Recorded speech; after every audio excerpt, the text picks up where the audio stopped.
What is going on, everyone? Welcome to another edition of Smooth Conversations. I am your boy Smooth, and that is Smooth with three O's. I am a professional DJ, host, MC, engineer, drummer, Mr. Jack of all trades right here. And this show is another baby of mine that I have been doing for about 2.5 months. Great conversation. It's not an interview. It is strictly, once again, just great conversations where we want to highlight people who are doing amazing things and getting their stories told, having their flowers given to them while they are alive. And of course, it's talking about what goes on from what you see in on TV or in photos and social media. We're gonna talk about what you see behind the scenes and that grind and that journey. And that is why this show is what it does, and it's why it's so important to have this show, because we want to put in more positivity into the airwaves, into social media, and everywhere. So this show here, Smooth Conversations, where the conversations are always smooth, is going down right now. I need everyone to scan that QR code on the top right of your screen, and you will connect with anything and everything related to Smooth Productions. Yours truly also be doing his own customized apparel. So like you see right here, this hoodie done by yours truly. So you need caps, you need hoodies, you need shirts done, crop tops, tank tops. Let your boy know. Go to smoothproductions.com, go to shop, and let me know what you need, and I got you. Everything will be done in a very professional way. And tonight's show is going to be amazing. Once again, I've been blessed, should I say, to have a lot of incredible people on this show and share their stories of being transparent and keeping things 100. And tonight, it does not stop. You've seen in the promos, he is a father, he is a husband, he is a man who has put on for his city and also for his country. And he has a lot to discuss. We've been already talking before the show.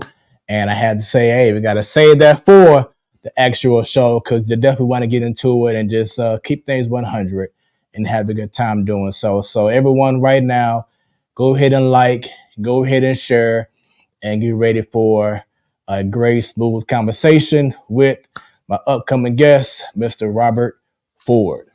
Come on in, brother. What's up, bro? What's going on? Good to have you on. Glad to be here, bro. Thank you for having me. Sir, man. I appreciate you being on the show, man. I know you're a busy man. You got a lot going on right now, but you took time to be on the show, so thank you very much. No problem, bro. No problem. Yeah, man. Definitely honored to have you, man. So how life been treating you? Well, I mean, life been lifing. You know how that goes. I get it. Yeah. I get it. Life definitely be lifing, but just glad that we're able to still be here. Right. You know what I'm saying? Right. We can talk right now. Right. So I'm gonna get right into it, man. We have the last time I seen this brother, should I say first? Last time I seen this guy, I had a party here at my house, and it was two people that were kicking it and were clowning and were dancing their butt off like it was back in the early 2000s, maybe late 90s. And those two people were this man right here and his wife. And when I say y'all had it going crazy, it was just a whole vibe. Yeah. Y'all brought the meaning of house party. We tried, man. Y'all was kicking it. Yeah. I came down. I was like, oh, okay. Oh, that's what you playing? Yeah. Oh, okay. Yeah. Uh-huh. I had to come to you a couple times. Hey, man, I bet you ain't got this, though. I'm like, oh, wow, watch this. I'm like, try me. Okay. Let me know. Yeah, we had a good time that night. Yeah, man. It was definitely a good time that night. Yeah. Definitely was a vibe, man. And that's what we love to do here at the TSC, the Sound Experiences. We want to bring a great experience, and people who come we want them to be like, man, this is what I needed. It was set up like a straight club over here. Man. Oh yeah. You know, it was I was like, oh, okay. Yeah, we aim to please and just have a great time. And like I said, just bring that original fun back into parties. You know what I'm saying? Because as you see, you know, we had a brief discussion about it, but you know, these parties you go to now, or clubs or whatever, right, just don't carry the same weight like they used to. They don't. Not like how we party. You know what I'm saying? It's just crazy. A lot of times these days, I think a lot of these younger generations go to be seen instead of actually partying. Yeah. If I'm gonna dress up, I'm gonna be sweaty when I leave. Right. Right. Hey, I used to come in. To a gig, and I would automatically have a towel on me. Right. Because I know I'll be like this, especially bald, man. Yeah. So I would have the towel on me, and I used to always love going to an event early before it got packed. Right. Because me and my boys, we used to do like all kind of routines and everything. Man, that sounds like me and my brother back in the days, man. Yeah. So we used to have our own little routine. So you want to get warmed up before it gets thick. Then the good show out, right? But the good thing is that, the ladies will see us like, okay, so when it's time to really get it in, they know, oh well, them guys can dance. Right. So I'm gonna dance with them, right? Yeah, and that's exactly what happened, man. We used to love going out, man. Shouts out to that scene back in the early 2000s, man. It was a vibe. I used to know I used to know what spots to go to on each day of the week. Right. That used to be me, man. That used to be me. I used to be like even as far as back, like after I got the Army, in 97, so 98, I was getting my footing back in St. Louis. I was like, okay, I knew where to go. Mm-hmm. And my crew, we was there. So yeah. Yep, be there. So a few things that I've noticed, and I'm gonna see if I'm correct. You can correct me if I'm wrong. Okay. You and I have some similarities. Well, first off, we both bald and bearded. But also, what sign are you? I'm a Scorpio. I am too. So there it is. There it is. We also like to provide a platform to have people to do their passion on. Right. You know what I'm saying? So I definitely respect you in regards to that. We have a love for music as well. But something that hit home to me was when you had your injury. Right. And I know you was posting it and everything. And I saw this photo and I was like, oh man, that was definitely me. Oh yeah, that's when I got back outside. Yeah. I got back outside. Yeah, man. That took me out for a minute. I'm still trying to recover for that one, man. Yeah. I got hurt at work back in February. And it was something simple. Me coming back with a dolly, man. I just came back with a dolly and I just heard a pop. And I felt like my knee exploded. And next you know, I was on the ground. Damn. And they was like, you need some ice? I said, no, I need an ambulance. Yeah. So I had completely tore my quadricep tendon off my knee. So they had to go in there to surgical repair. Like my quad was all the way up here because it snatched away from my knee. So they had to go in there. They had to put some kind of anchoring on my knees. It's a process, man. Yeah, I was down for a minute, man. So, and like I said, I can totally relate to you because on July the 4th of last year, I was trying to be young, and I was over at my cousin's house, and they have this full NBA basketball court at their house, full length. And I was trying to run it. So I put the rim down to like maybe 8 feet or so. I'm like, okay, let me go. Let me go and get this off. So here I am dunking, doing this. I'm like, and then I was going up the last time, jumped off my left foot, and I usually jump off my left foot. I use my left leg a lot. You know what I'm saying? And usually in the past, if I had any kind of like knee soreness or knee whatever, any kind of sport I would play, I used to rock a brace on my right knee. Right. Because that was the one that would always kind of give me issues when I was playing football. I mean, I was playing softball, playing baseball, playing basketball, whatever. I would usually have a brace on my right knee. This is like even since grade school. My left knee, I jumped off my left knee and it snapped. Dang. And I was like, oh my God. Like my knee straight snapped. I was like, my God, my leg broke. I mean, I was just like going crazy because like I said, I'm used to my right knee acting weird, but my left knee gave out on me. Right. So I had a complete ruptured patella tendon. That's the tendon down here. Yeah. And that mine was this tendon up here. Yeah. So I had to wait like a week and a half because that whole process of me having surgery, I was going to have it at Bourne's, but they had like a scheduling issue. Then so I went to a different place, which I'm glad I did. But for me to still having to, deal with that issue for almost a week, You know what I'm saying? It took me like almost 3 weeks to have my surgery because that's crazy. Because it was a workman comp situation. So the insurance company, they was sitting on their hands and all that. So my lawyer had to get on them about, hey, you know what I'm saying? So I had to schedule with one doctor. They wound up scheduling me with the doctor, the orthopedic center out there in Chesterfield, which was that I'm kind of glad it did, but at the same token, I'm sitting at home with a brace on my leg, not knowing what's going to be the next move or whatnot. You know what I'm saying? But the crazy thing about all this, I've been there before because back in 2015, when I was teaching preschool, I took some kids skating on a field trip and I broke my ankle. And I broke him, but the crazy part was I had dislocated my foot off my ankle. So my foot was turned backwards, bro. Like that was a whole mess too. So I'm like, hell, I turned 40, I did it to my ankle. I turned 50, I did this to my knee. I said, when I turn 60, I'm gonna be sitting in the chair. There you go. Just relax. I'm just gonna sit in the chair, man. I ain't doing nothing else the whole year just like this. Yeah. So I know you said earlier that it's pretty much been a journey, man. So like, what stage are you at right now? So I'm thinking they probably going. I see my doctor, my ortho, again this Friday. I've been doing physical therapy since March. Okay, so you are in that. Okay, I've been doing physical therapy. Like I do it it's like work. I go there 3 times a week. Yeah, they be working the hell out of me. Yeah. so you know, I mean, I came from like I couldn't even bend my leg, man. For a while, I couldn't bend it. Then they had to do the electroshocking thing where they had to rejuvenate the nerves and stuff. It was crazy. Oh man. yeah. So, yeah, it's a very similar path. Like I started out going like 3 times, then it eventually went down to, 2 and then 1.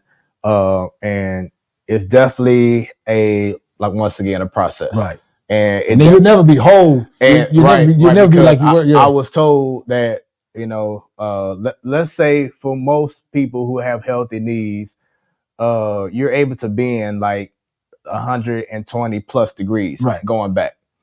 When I got injured and everything, I couldn't bend the knee at all. Then I was slowly getting to, a certain degree. Then I hit 90 and I'm like, okay, I'm getting there. I can sit up straight now. Right. Yeah. But then for a moment doing physical therapy, it was just stuck at a certain range. So I'm like, what's going on? Right.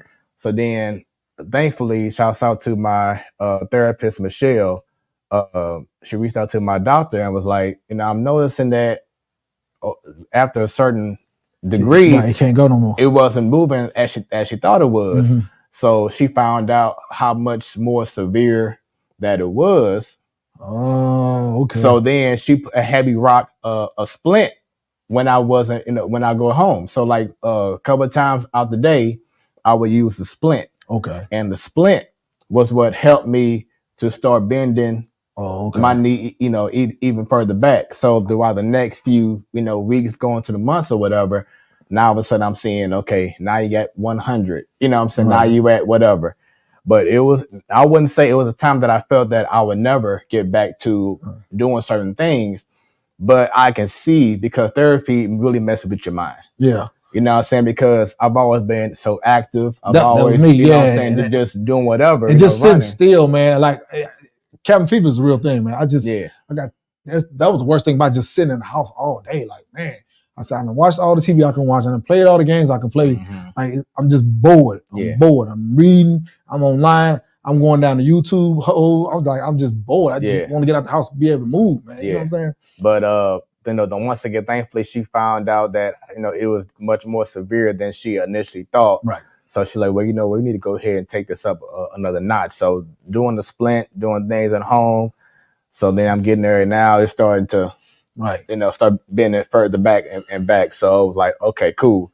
And then, I had to learn how to ride a bike. You know what I'm saying? Because my right, I can go forward a little bit, but when I try to go, all the way around, it wouldn't go. It would just. Yeah, that was my knee too. So I always, when I go to physical therapy, I always have to start off on the bike. Yeah, you know what I'm saying, and loosen it up. Because I still tight in here, and every time I bend it, it get tighter and tighter, and I still have a little pain right here. And then I had this thing sometimes where my knee just say no, it just don't do nothing. Like I can walk and it just give out. It don't hurt anything. It just stop doing whatever it wants to do. Yeah. You know what I'm saying? I'd be like, okay, and I had to catch myself. So I tell my doctor, that happens, but I don't want it to happen though. You know what I'm saying? So now she did tell me one thing. This was like during the earlier stages of therapy, and it was so true. But she was pretty much saying, "You ain't gonna like what I said, but you're gonna understand it." But it was pretty much, it's gonna hurt, but it's gonna help. Right. Yeah. You know what I'm saying? It's gonna hurt, but it's gonna help. So I started understanding that more and more, because the tissue, the tendon, has to learn how to function again. Right. So and that was that thing though too, because they was like, this is one of the major muscles in my body. Yeah. So they had to work on this first before they could do anything with my knee, because I couldn't lift my leg, I couldn't do nothing with it. So like I said, they would do like the shock therapy on it to try to reinvigorate the nerves and stuff. So once I started, my muscles started contracting and stuff, then they was able to start doing what they needed to do, stuff like that. So yeah. So and before I continue on, shouts out to my sis Teresa. Says, "Hey, my brothers." Hey, Teresa. Shouts out to you, sis. Feel free to share this with all the people that you know, so they could tune in, because we want to have as many people once again tuned in to this incredible conversation with Robert Ford. But yeah, so once again, for those who, I completely sympathize with anyone who goes through an injury and has to go to physical therapy, because you see a lot of things that you never thought you would see in therapy. You know what I'm saying? I'm saying, like we said, broken this, broken that, and hearing stories. This man had 2 broken knees, stuff like that. And it's like, man, it makes you sad, because people, you don't really imagine until you're actually in that space. Right. Everybody have this invincibility about themselves until something happened to you. Then they put it in perspective, like, yeah, shit, I'm human. Yeah. So now it's like, am I playing basketball again? Probably not. Listen, I'm never going skating ever in life. This happened to us. So skating, I actually did that a few months ago. So that was fine. I was good with that. But in regards to like doing a lot of like lateral, agility movements. Yeah. And also because I'm a business, so I had to be mindful that, hey, slow down, right? Yeah, because I don't want to have to get to a point where I have to push off again because I can't do it. Right. You know what I'm saying? Or me and my crew can't do it because I won't be, physically able to be there. You know what I'm saying? Yeah. So I have to be mindful of what I do. And plus my wife gonna be like, hell no, you ain't gonna be doing this, doing that. So like swimming, I can do all that, whatever. Yeah. I'm back to jogging and running and everything. You know what I'm saying? So my advice to you is, listen to your therapist, see if needed, see about a leg splint. You know what I'm saying? If they feel like your knee isn't going back further enough in regards to your progress, mention the leg splint. That will help you out when you get home. You do a couple things. You pretty much lay on your back, put your foot on the wall, and you have the splint on, and you hold it for a few seconds. Then you stop, you do it a couple times, and like each day, you just kind of gradually increase the pressure, because then it will start forcing you to bend that knee. Yeah, I think more so my thing is my gait is off a little bit too, because like I said, this is the second injury I had on the side, and this injury actually aggravated my ankle again, because on my ankle I got a plate and screws in it. So that was nothing that I had to work through too, because since I wasn't using my ankle, so I had that pain. So now I got to work on the knee and the ankle. So, but I just like I said, what have you been doing? Like, what days do I said hurt every day? I said I power through it. Like, some days I could I just power through it. Like, I don't trip off of it. I know it's gonna hurt. The weather change is gonna hurt. I already know this. So there's no need. Either I'm gonna do it or I'm not gonna do it. You know what I'm saying? But some days I can't do it. I know my body. I'm not be able to do it. I'm not coming in today. I can't do it. So I just, like, when I was younger, I tried, when you're younger, you try to gung ho everything. Yeah. I ain't weak, man. Listen, your body talk to you and tell you something. You listen to your body. You better listen. Very important. Right. Listen to your body, man, because like I said before, I was someone that was always active, and now I had to be smart with what I do. Right. You know what I'm saying? Because like I said, I'm a business, and I don't want to have to affect my business because I'm trying to do something. Right. Thinking I'm still 21 years old. Put yourself on a bench inadvertently. Yeah. So, That's it right there, man. But like I said, going back to earlier, the last time I saw you, you was you and your wife. Shouts out to Vine. Y'all was holding down. Y'all was acting like y'all was here back in the day. Y'all like y'all was at that venue. I used to frequent that place. That was Saturday nights. That was my spot. Man, shouts out to the Palace. So I do have to confess, because at the time doing my party years, I was more so in the U City area. So I would always go like Saints. The Saints. We would do Saints on Sunday. We would do Palace on Saturday, Saints on Sunday. Yeah. So I really didn't get to go experience the Palace experience. My wife used to work there. I'm not sure doing like the night. Well, no, she did, but she used to work there when she was younger. Okay. But I know the Palace used to be a spot where it used to be. look at the wifey. Right, she right. Go, hey, place to be. All that. So it was definitely a dope spot. It's I think right now it's a church. I forgot the name of it, but yeah, right now it's a church. But that night here at the house, it was just a whole vibe, and y'all was doing like a whole Palace Saints lock-in. Man, listen, she kicks it. Yeah, she be kicking it. Yep. So I saw this photo here, man. I'm really big on bringing up moments on the show. Okay. And just getting your thoughts. Let me know how your feeling is when you see these photos. Let me see. But I saw this. I'm like, I wonder who's in this photo here.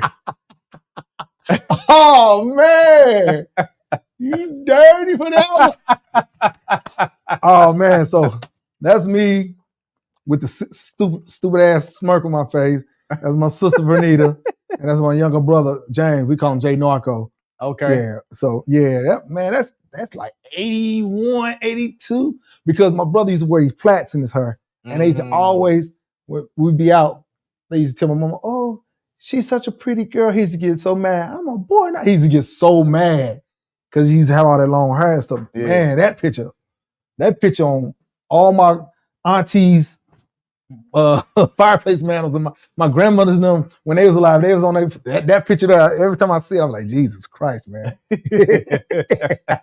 I saw it. I was like, you know what? I definitely gotta show that photo.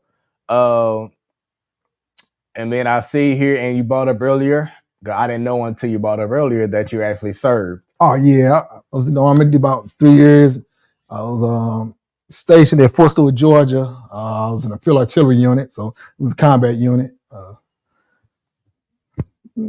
Had good times, bad times. You know what I'm saying? I used to do a lot of soldier shit. You know what I'm saying? Yeah. I mean, I had a bit of a ball, man, because I was stationed in Georgia, so I was kind of in an area where we was a couple hours from everywhere. Like we 3.5 hours from Atlanta. We was 1 hour and 45 minutes from Jacksonville, Florida. We was right outside Savannah. Like we was 20 minutes outside Savannah, Georgia. About 6.5 from Birmingham. Like we was all over the South, man. So we used to kick it. Like when we went soldiering, when we had time to ourselves, we used to kick it though, man. That's what's up, man. That's what's up. What led you to get into the Army?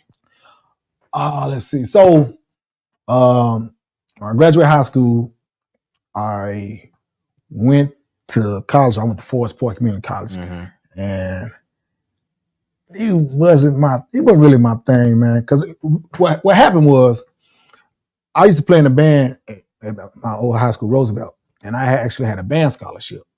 But what happened was, I wasn't the best student in school, so I let my mother. It's like, well, you probably should stay home, get your grades up, and transfer. So the school I had the scholarship for, they was going to honor that, whatever, right? But I got the Forest Park, and it was like high school part 2. I didn't really like the vibe, man. And then I had a teacher tell me she was going to fail me, and there was nothing I could do about it. Like no matter what grade I made, she was going to fail me. And that kind of like discouraged me with the whole college thing. I was like, man, you know what? I dropped out, and I was on the whim one day. I said, you know what? I'm ready to get out of St. Louis. I'll go to the Army, just like that, man. Yeah. I'll go to the Army. Went and saw a recruiter. They was happy to see me. Took the ASVAB. They was like, ooh, you scored kind of high. They was trying to give me all these fancy jobs.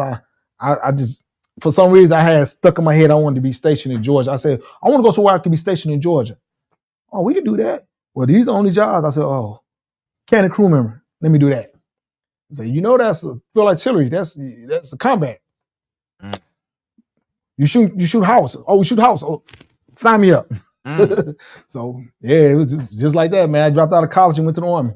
And how did your family receive that? Well, my father, he wasn't weird about it. He was like, well, why would you do that? I was like, well, man, I'm just ready to get out the city. Cause at the time, man, I was getting into a bunch of shit in the streets, man. By that time I was slowly get out my street phase, but I was just like, I need to find something to do. You know what I'm saying? Cause I was working in odd jobs and stuff like that. I didn't really have my focus was off. So I felt like I needed to recalibrate and, get my life together or whatever. So I just, like I said, I joined the Army on the whim, man. I woke up, you know what? I'm gonna get out of St. Louis. I'm just gonna go down here to the recruiting station and join the Army. Just like that. Yeah. Yeah. Well, brother, I salute you for your services. I appreciate that. Thank you for your services, appreciate man. You, man. Now you gave me a story earlier about one of the time that you was there. Do you mind just sharing that? Oh yeah. So we was I was deployed in Egypt in '95. We was over there for a little while. I say like it was like our last 2 weeks there. So we was on the port of Alexandria, and so our job at that time was to put vehicles on the boat to get ready to come back to the States. So we were working from like 7 at night to 7 in the morning. So we got off, came back to we were standing in these resorts. It was like a resort, you know what I'm saying? It wasn't fancy, it was still Egypt, but it was a resort nonetheless. So, and it had a bunch of buildings, a bunch of resorts and stuff, right? And it was like it was on the port, so we not too far from the beach and whatnot. So I done took a shower, I done got in the bed. I'm like laying in my underwear and everything. I'm trying to go sleep. I went in the bed like 20 minutes, because 4 of us to a room. So I'm laying down and stuff. We talking. I'm trying to get ready to call it a night, a day, whatever. Next year you're like, boom, and then our building starts shaking. And you can see like plastic clouds coming from the walls and the ceiling. So we trying to figure out what's going on. We run out because like the way the resorts, like the rooms are set up, like we was on the first floor, so we can run out on the patio. I'm running out of my drawers. The building across from us, you just see like the side of the building just sliding down, man. It was just like crumbling down. And everybody was rushing to the buildings and stuff like that. So we trying to figure out what's going on and stuff. So they put everything on lockdown on it. So then that's when like my chief and them came over like, yeah, it was Al Qaeda. At the time, I didn't know what Al Qaeda was. You know what I'm saying? Like, Al Qaeda. I'm thinking it's a person. I'm like, well, who is Al Qaeda? You know what I'm saying? It was like Al Qaeda. I'm like, who is Al Qaeda? When they saying that, we thinking it's a person, not knowing it's an organization. Because like I said, it's like '95. You know what I'm saying? So it wasn't until like years later when I was out the military, when a lot of that stuff picked back up, when they saw, I said, oh, that's what Al Qaeda is. You know what I'm saying? But it was crazy, man. It was crazy. That was like my last 2 weeks there. But going there, we almost died because our engine blew up on the plane, man. But it was that whole deployment to Egypt was one thing after another, man. Man, that's crazy. So, man. Yeah, but after that happened, I was like, yep, I'm ready to get back to the States. So glad I didn't get deployed back. I didn't get deployed no more. So what happened was I wound up getting out early of the military because my feet got bad over there. So I wound up getting out on a profile. But I did 90% of my time. So I got out like 2 months earlier. Yeah. So I had a guy who actually was in basic training with me. Me and him wound up being in the same unit for Stewart. So he was out processing, and they made him stop out processing, and they re-listened to him because they got deployed again.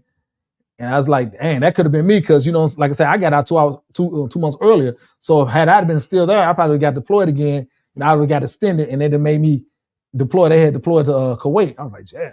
Wow. Yeah. So he's like, yeah, man, they was over there for like a year. And I was like, man, that's crazy. And he was, like I said, me and him had the same ETS date. I just wind up getting out early. You know what I'm saying? So he's in his full, I'm getting out the military, he out processing. They stopped out processing, and they swarmed. He had to re-enlist, and they extended him, and he was deploying because Fort Stewart's like it's rapid deployment. So 72 hours we there. Right. So he's like, man, he called me like, man, they getting deployed, man. They made me re-up. I said, they made you re-up. Yeah, man. I was out processing. I said, Jesus. I was like, ooh, man, I'm sorry for you. Like, I didn't know what to say. I was like, I'm glad it wasn't me. Right. Like, I'm glad, like I you was said, like, glad it man, ain't me. It's just crazy. Like, you know, once you sign that paperwork, they got you. Like, you know what I'm saying? Like, you know what you signed up for. You know what I'm saying? So as soon as you brought up, you know, your experience in Egypt and everything, and then coming back, it made me think about the movie with Lorenz Tate, Dead Presidents. Okay. If you recall that movie, yeah, how much can you relate to what he went through and Chris Tucker's role went through coming back from war?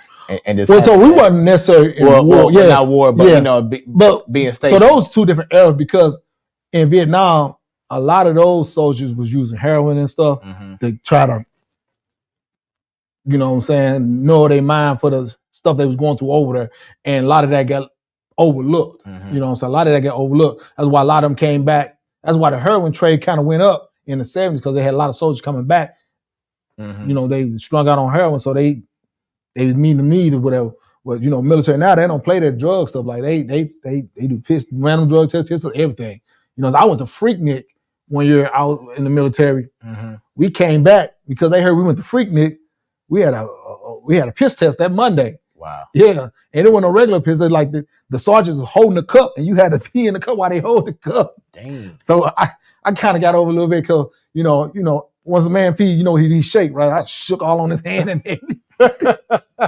He like, Soldier, you gotta watch what you're doing. I said, Soldier, I gotta shake. I can't put it in my drawers like that. Like I gotta shake. I knew what I was doing though. I'm like, y'all gotta hold it, because usually they let you go on there. You said, no, we gotta hold the cup. We looking like you bullshit. You gotta hold the cup. We got to hold the cup. And they only did certain soldiers. I said, oh, so they think we went to Atlanta. And I said, first of all, I wasn't doing nothing. Like, I get wild when I party, but I wasn't getting wild to party. I wasn't spending me doing no drugs or nothing like that was going to jeopardize, because you know what I'm saying? When I get out, I don't want to be no mess. You know what I'm saying? I ain't want no mess. I wasn't doing none of that. Still, I drank, but I wasn't doing none of that stupid stuff. You know what I'm saying? So them thinking, I said, I guess, you know what I'm saying? But it was people doing like some hella drugs, like it was dudes like doing straight cocaine. Like, but when I got out, man, it wasn't a real transition, because I got out and within a week or so I found the job. I started working at Avis Rental Car, so I got a job. It wasn't. I didn't really have a hard time when I got out the military. You know what I'm saying? My hardest thing was getting reacclimated back to civilian life. Yeah, you know what I'm saying? And getting reacclimated back to St. Louis, the mentality of St. Louis, because I was stationed in the South.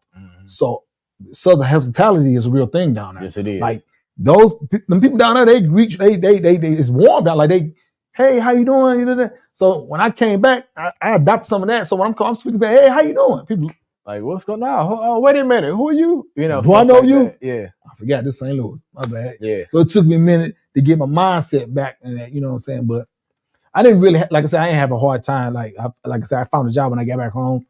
And I just got back to it. So my Spanish teacher in high school, he told the whole class during his first day of school, he told everyone, because he used to serve, that he would kind of like flinch or maybe even get down if you heard like a loud clap noise. Oh yeah, you know, that's real. You know, whatever. So talk about that. That's real. Like because like I said, I was in a comedy. I was in a Philadelphia, so we shot the big guns. We shot howitzers.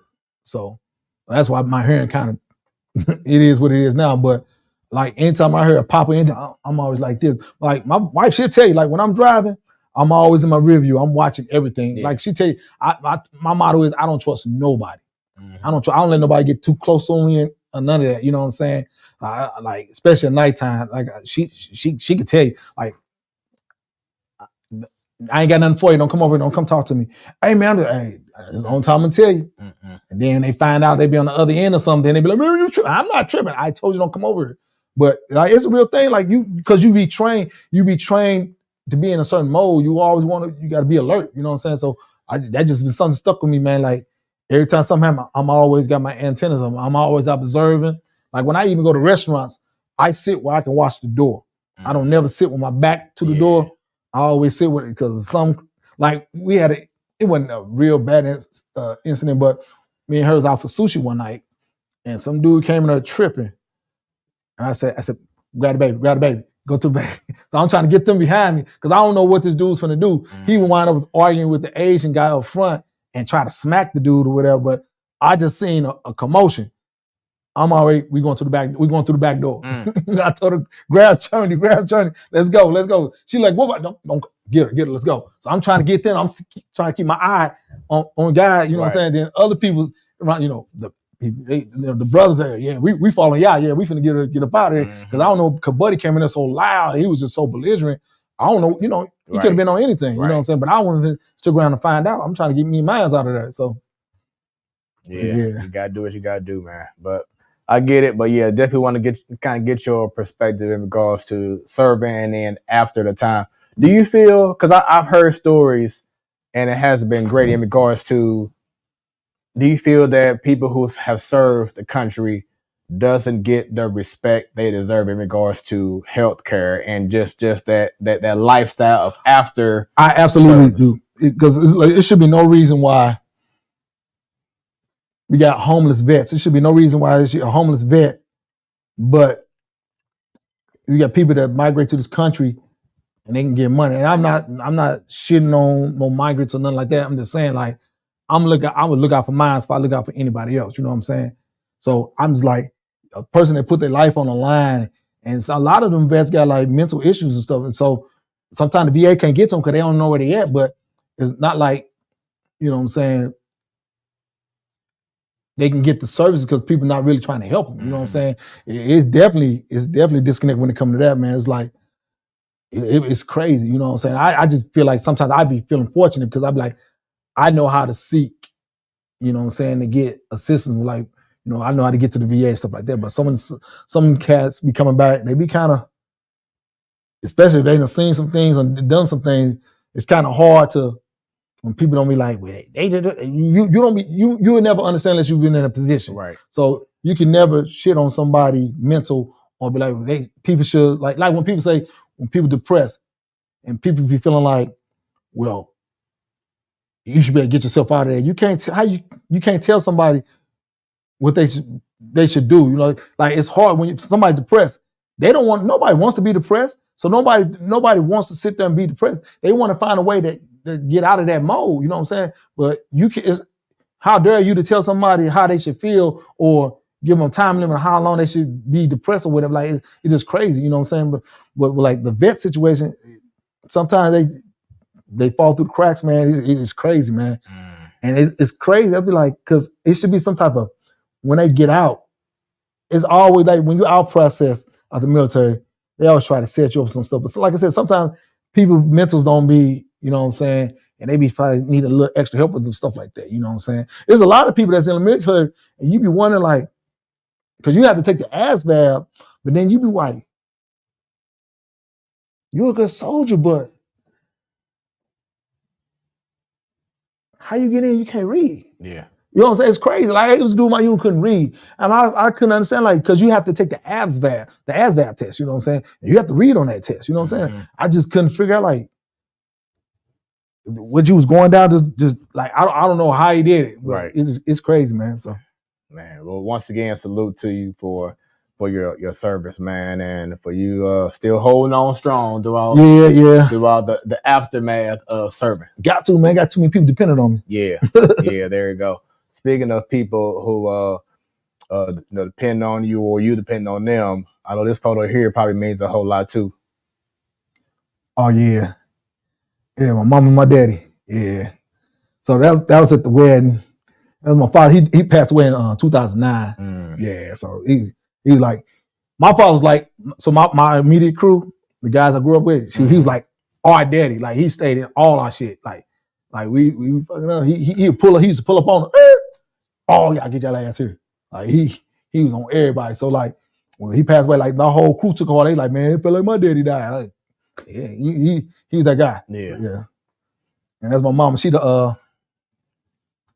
My mama, she stay out the way. She don't do too much. I call her, we checking on her. I don't got too much going on, just on YouTube, just chilling. Now, she retired now, so she don't do much of anything. Yeah. She said that's how I like it. I don't have to be out in the streets. I can stay in my house. I'm good. I'm all right, Ma. You want to do something? No, I'm okay. If I need something, I'll let you know. All right, let me know, Ma. Yeah. Just keep it moving. So, do you feel that some of your traits as a father rubbed off from your father to you? A lot of it. It was some of it good, some of it bad. I had to learn how to adjust how I parent, especially nowadays with these kids. Yeah, and everything. I had to. I'll say like my older son. I was one way with him. My younger son, kind of the approach. Well, my older son didn't really do a lot. When he was little, he did kid stuff. So, but now he don't like he a good kid. Like he don't do anything. Like he never gave me no problems or anything. So when he was younger, I used to be on a certain way. Like when he used to cry and whine, I used to be like, "Come on, that," you know what I'm saying? Like, quit all that. You know, I had to learn. You know, I learned a lot too because I used to teach preschool and head start. So in dealing with with kids, you know what I'm saying, my younger son, he do a little whine, and sometimes I say, "Hey, you okay, man? You got to cut that out though." But you be all right. You be all right. You know what I'm saying? Like, especially if I got on for something he did, you can't do that. You know what I'm saying? Right. You doing stuff now. I'm on you because you did that. That's why I'm on you. So you crying, and then it's not gonna move me like that. You'll be okay. You know what I'm saying? You don't do it no more. Now my youngest daughter, it's different. She a thug, boy. She a thug. Me and my wife, she be like, "Stop yelling at her." I said, "I'm yelling at her. I be yelling because I be had to catch her attention because she be into everything. Like you look up, I be yelling because I can turn around 1 minute, she right here. Next time I look up, she's standing on down the table getting ready to jump off. Like somebody gonna catch me. I'm just gonna jump. Something like, and I be trying to get up. Why are you yelling? I got to get her attention because I can't get up quick enough. Yeah. You know, especially now I got this bad knee. Yeah. I can't get. I've been got up wrong and twisted my knee. Man, my younger daughter, she rougher than both my sons. And she be putting a mollywop on her big brother. He be at the house. All I be hearing, "Johnny, stop! Johnny, stop! Ah, Johnny!" I'm like, "Dude, what y'all doing up there?" "She's pulling my hair. She's that." I said, "You letting her?" "Well, no. Well, she jumped on my back. She was in the window. She jumped on me, and I was in." I'm like, "Dude, like, she a girl. Just make her stop." Like, but I think he don't be wanna like the rough because he identified her being a girl or something like that. Because he real sweet when it come to her. He be like, "Oh, Journey, you're so beautiful." He be doing stuff like that. Be like, "Oh, okay, all right, yeah." He be sweet talking to her, but she be all like, whatever, and keep it moving. Right. Because she my little ruffian, man. That's my baby though. So I know you said earlier just in regards to how to deal with kids nowadays, but talk about from your standpoint being a Black father nowadays. Oh man, it's kind of rough, man, because then for one thing, man, you got all these outside entities trying to tell people how to parent. Right. And it's be hard, man, because for one, it's people that's trying to tell people how to parent who never had a child. You know what I'm saying? I learned that firsthand when I was teaching preschool and head start. I used to be sitting back and watch and be like, and we would have meetings. I used to tell, I was like, but I used to tell like, well, it's easy to say that. Y'all doing the textbook. You can't always use textbook definition or none of that textbook stuff when they come to kids, especially your own kids. All that stuff go out the window. Like when people be babysitting, "Oh, I'm good with kids. You good with other people's kids. Wait till you have your own." Right. It's a entirely different story. And people don't be believing that stuff until they had their kids like, "Oh, you was right." I was like, "I'm trying to tell you. Y'all don't listen." Like kids act a different way with other people, but then when you have your own kids, they gonna always test the limit. Especially know they can get away with it. They're gonna always test the limits. So, but it's like I said, there's a lot of outside entity trying to tell people how to raise kids. I think people my age and older, we got stuck in the ways of how we was raised. Because I ain't gonna lie, right. It's been times I got borderline child abuse. like you know, I don't know if you ever got whooped with a stitcher cord, extension cord, twig, all that, wiffle ball bats, yeah, Hot Wheel tracks, like them kids hurt. That, yeah. So I would never like the last time I used to be able to whoop a kid was probably my oldest son. And he's like about 7. he lied about something and kept lying about it. I got tired of when I whooped him, but it was like whack. You know what I'm saying? Because he don't like whooping. So he thought I killed him. So after I was like, I ain't never whooping no more. Because I knew that I can get in his face and start getting in him. He'll start doing all that and his eyes get watery and stuff. He didn't like to be yelled at. So my youngest son, I use my hand. I don't use no belt. I use my hand. My daughter, I made her on thigh one time. I think my wife probably got her maybe 2 or 3 times. And she don't like it. You hit me. Yeah, you're not listening. Mm-hmm. I need you to listen. And so sometimes kids need a little reminder, but like I would never use no Hot Wheel tracks, no belt, no extension cord. Now I'm gonna get with you now. You know what I'm saying? Especially if you're a boy, you get older, you try me. Right. We're gonna do them. You know what I'm saying? But I just think like it's pointless to like whoop a kid with an extension cord or something like that. Because all you gonna do is have that kid resenting you. You know what I'm saying? Because extension cord, that shit hurt. Like if nobody ever been whooped with a extension cord, like that's almost the closest thing to what Toby got, Kuta Kinte got, and Brutes. Like, yep. It's no comparison. Right. But that's probably in our mind, that's the closest thing we can come to that. You know what I'm saying? And then also just to add on to in regards to discipline and the parenting, these kids nowadays, they don't fear their parents. Right. And we as Black men, it's very important that we stay a factor. Right. In these kids' lives, because we're seeing it no matter if it's here in St. Louis, around the world, because of that lack of fairness of the parent. That's why you're seeing a lot of these kids going crazy. These parents that try to be their kids' friends. Yes. Like, stop being their best friend and be their parent. Because when they do all that cussing and all that stuff, when they're younger, it's cute, it's funny. But when they get older and they cussing you out, then you don't know what to do. You know what I'm saying? Because you didn't let them do it too long. You know what I'm saying? I tell my kids, man, I'm not your friend. Like, I don't believe I'm not your friend. You can have a little voice, but this is dictatorship in here. And if you don't like this country, get out the country. You know what I'm saying? Because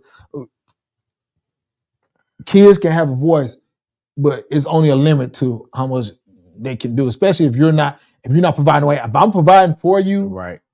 You know what I'm saying? All I'm asking you to do is what I'm asking you to do. I don't ask no kid to do nothing hard or anything. Right. But when you can't do that, then it's a problem. And then when I get on, then you want to act like I'm this, I'm that. No, this is the consequences of your action or lack of, because you're not doing what me and your mother asked you to do. You know what I'm saying? Like, I tell them all the time, if you do what I asked you to do, you want to hear my mouth. Mm-hmm. And it's going to happen. Yeah. But to the fathers out there, mothers too, sometimes you're going to have, a lot of times you're going to have to be the bad person. You know what I'm saying? Yeah. But at the end of the day, as long as you're preparing that child for that's my thing, though, because I be trying to get kids to understand, like, I love you, and I'm gonna do this. I'm gonna get on you like this. But I heard these people don't care about you. They're not gonna care about. They're not gonna care about you one bit. So you're not gonna get that same cushion out in these streets, out in the world, as you would at home. Right. You know what I'm saying? You think you got it bad now. Try paying some of your own bills. You know what I'm saying? Wait till you have to pay your own bills. Wait till you have kids. Right. Wait till your kids do you the same way you doing us. Yeah. Because that's my mom in the show used to tell me. Yeah. Definitely. I can't wait till you have kids. Man, Jesus Christ. Yeah. Something else, man. Something else. So let's continue on, man. You made some news last week or a couple days ago. Something that you haven't did in quite some time. Yeah. And it's your baby, and it's something that the people here in St. Louis have been pretty much let me say respectfully, have been fiending for, but it's providing an opportunity for people to get known, to get out there on the stage and do their thing. You have brought back officially Slumfest, going down November 9th, the return of Slumfest. Let everyone know first, for those who may not know about it. Before we do that, I want to say it's not just me. Yeah, we have a whole collective. Okay, got you. We have a whole collective, because I don't want to be misconstrued that it's just me. Because a lot of people think that. Like, okay, I'm like, no, it ain't just me. No, it's a whole team. We got a whole team. Right? There we go. So you and your team. You know what I'm saying? have brought back Slump Fest. So for those who may not know about it, what is Slump Fest? Slump Fest is the St. Louis Underground Music Festival. So basically, it's a hip hop music festival where we celebrate the 4 elements of hip hop. So in the festival, you're going to see hip hop artists, you're going to see graffiti artists, b-boying, the breakers and all that, and you're going to see DJing, like turntablism, you know what I'm saying? So 4 elements of hip hop is all celebrated under one banner. So usually the festival is like a 12-hour event. Okay. We run multiple stages. Have maybe about 60 acts throughout the day. It's and the thing is, like, we've been on hiatus for like the last 5-6 years. A lot of stuff happened from the last Slump Fest to now. First of all, like COVID happened. Yeah. So COVID shut down a bunch of stuff when nobody doing anything. So also during COVID, some of my teammates, including myself, we all had kids. So life happens, you know what I'm saying? So that was another aspect, because like, especially like a lot of people was having kids around that time because too much downtime, I guess. Right, right. But 4 of us on our team had kids around the same time. So I wasn't new to the game when it came. I already had kids, but one of the guys, this was his first child. You know what I'm saying? Well, 2 of them was their first child, and another guy, it was his first child in a while. So, you got to maneuver around life. You know what I'm saying? You got people depending on you. Then we start getting back in the swing of things. It was just so hard because a lot of venues still weren't open, and then we need a venue that was be able to accommodate what we trying to do. You know what I'm saying? There's not too many venues in St. Louis that accommodates what we do. We need multiple stages. We expect a large crowd. You know what I'm saying? And then just for the venues to work with us on certain things. You know what I'm saying? We had to negotiate with the venues, like what we can do, what is they expected of us, what we expected them, and we try to meet in the middle when we negotiate what we want to do for the event. But like I said, it just took a minute, man. You know what I'm saying? To get it going. And then we would try to have meetings, but like I said, people everyday lives was getting in the way. So it was just like kind of hit and miss, you know what I'm saying? So in the mix of us trying to get back on track with it, we have another entity hit us up, wanting to negotiate, actually trying to buy Slump Fest. I heard about that. Yeah. So we talked, we didn't negotiate, but ultimately we couldn't come up with something that was conducive to both parties. So we bowed out. We like, well, we really can't do this if this is what you want, and we can't give you what you want. So, and it was just went our own way, you know what I'm saying, with no harm, no foul, you know what I'm saying. That's what happens when you negotiate stuff. Sometimes it work for it, sometimes it don't. So, but by that time we already was still trying to get it together. But I guess after that, guys were like, nah, we making time. Let's go ahead, you know what I'm saying. Because we are, like I said, we was already trying to get the ball rolling. We were looking at some dates and stuff like that. One of the members like, we should do a welcome back show, you know what I'm saying, prior to doing the fest, because the festival is going to be in the summer. So this is what this is. It's basically like a welcome back show where we're going to be engaging with the audience and explaining what happened and the new stuff we're implementing with Slump Fest. And we just like, it's like I said, it's going to be a showcase, but we're basically not explaining ourselves, but we're just giving people an update on where we at with this right now. That, and probably like a reintroduction in regards to exactly what it's about. Yes. So for those who are interested in attending, or excuse me, before attending, if they want to be a part of the festival in regards to being an actor, artist, what do they need to do? Well, first, let me say this. The November 9th shows are a book. So I got people hitting us. We got people hitting us up now trying to get on the show. This actually wasn't a festival. We actually put the show together and we put who we wanted to put on it. So that show is already booked. So I just want people to know that you can't get on, unfortunately, you can't get on the November 9th show. But what we do every year leading up to Slumfest, we do open registration. So what we do is we have artists registered that's interested in performing. So we try to give everybody a fair shake. So what we do is we have them registered. They had to send us sample music, videos, stuff like that, and we go through all them submissions. Like, and it takes us a couple months to go through them submissions. You know what I'm saying? And we try to put the best show together. You know what I'm saying?